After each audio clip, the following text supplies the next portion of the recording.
sitting here in jail, accused of murder, facing the rest of my life behind bars. I could have been married to this beautiful woman in a nice ceremony and had a nice life and still been in medical school. He knew what his future was going to be, and I just don't think he wanted to deal with the disgrace, the humiliation, as well as the torment of his own inner life.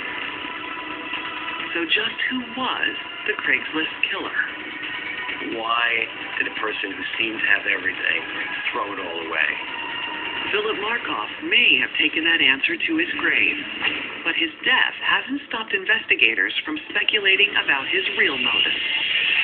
Many believe his interest in kinky sex sites and his many trips to casinos indicated he was rapidly devolving into a pathological thrill seeker.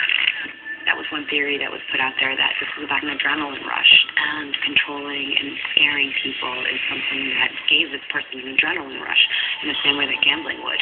It would appear that Mr. Markoff got some excitement, or at least some adrenaline rush from continuing into these crimes. Not everybody in Boston law enforcement subscribes to that theory, however. For the district attorney's office, Markoff's crimes could be explained more simply. It appears that robbery was the motive. Yet forensic psychologist Louis Schlesinger believes Markoff was really acting out an urgent sexual fantasy. The tendency for many members of law enforcement is to present a logical motive. He committed an armed robbery, and the sexual behavior that occurred was an afterthought. The opposite is actually correct. The sexual behavior is the primary motivation, and the stealing is usually secondary.